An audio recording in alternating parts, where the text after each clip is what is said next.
Hi guys, dumating na yung order ko from the online Asian store. Ang tawag yata dun sa store ay sukli. Sukli, Bisaya ba? Bisaya. Sukli. First time kong umano guys, first time kong bumili ng ng mga pagkain online. So, ablihan na nato guys para makita nyo kung unsang ako mga gipamalit. Pasensya na mo sometimes mag-English and sometimes mag-Bisaya ko or mag-Tagalog. Kasi mahirap at talaga mag-vlog. It's unedited. So ito na yung mga binili natin guys. Ayan, I have my receipt here. So ito naman, it said, yay, congrats, you are a suki. So parang dito na ito, congratulate me on my first purchase. Okay, another note. Sinamahan nila ng parang thank you note. And may kasama siyang parang skincare product. Na libre yata to kasi hindi ko naman to in-order. So ito yung mga in-order ko, guys.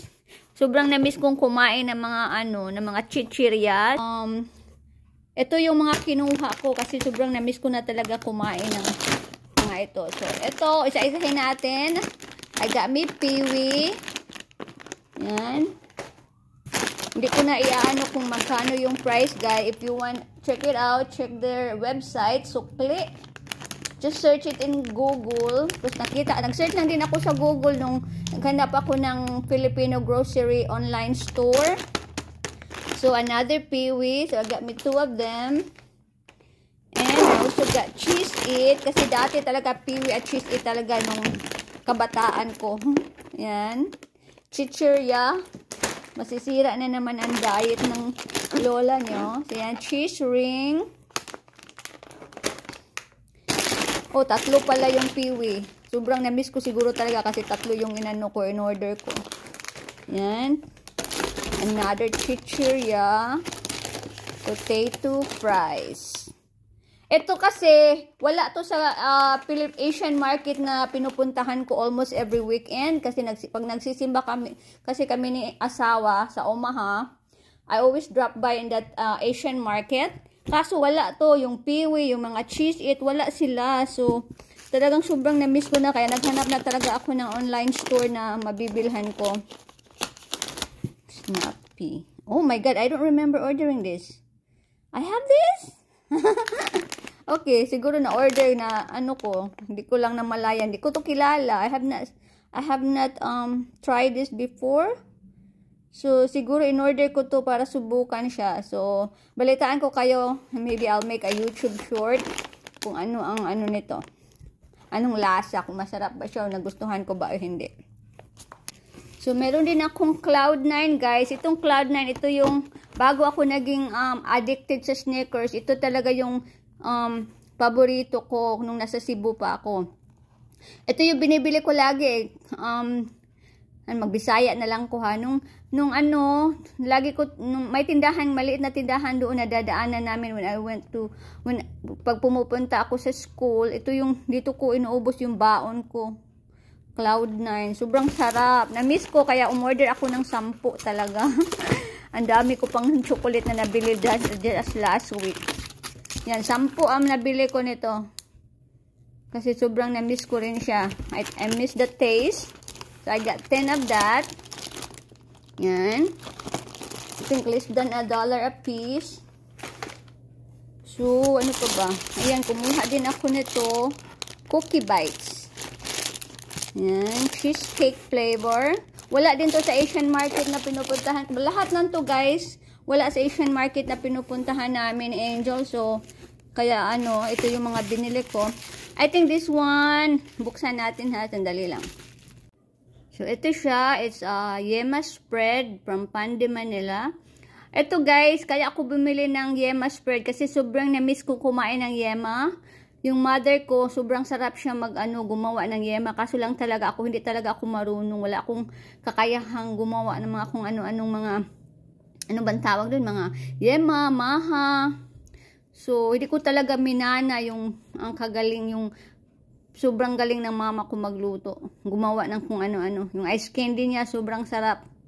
So, yeah, my mother, nung bumalik nga ako dito sa US 2017, I brought some yema that she made. Sobrang sarap.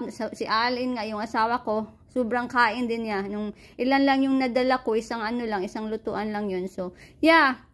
Na-miss ko kumain ng yema. So, I bought this yema spread.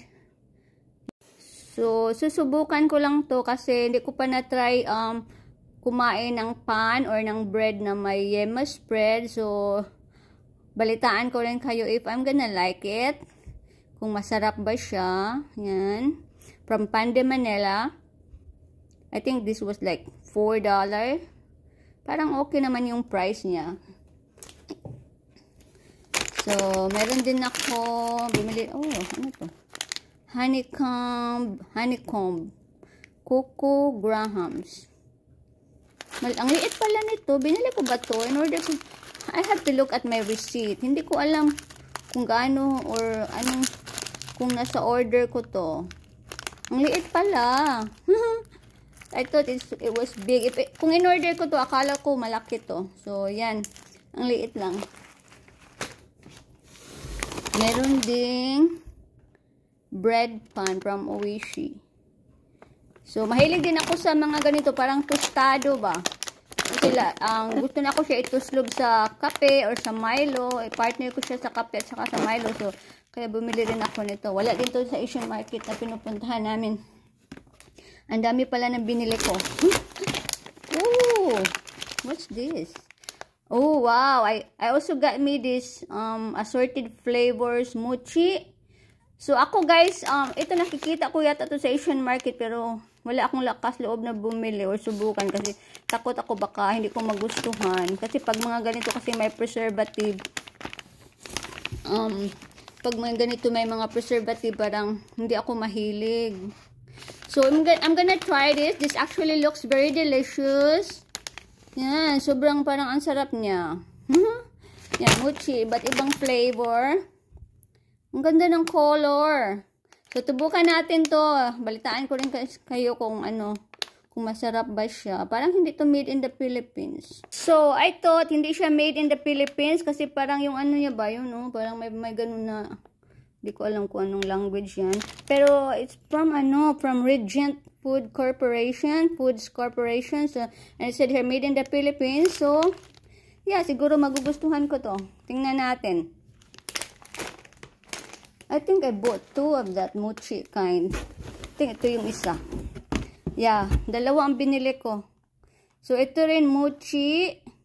Japanese mixed mochi. Ito sigurado ako hindi siya made from the Philippines. Ito guys, yung mga junk food na binili ko, mapupunta to kapag hindi ko pihikan kasi talaga ako.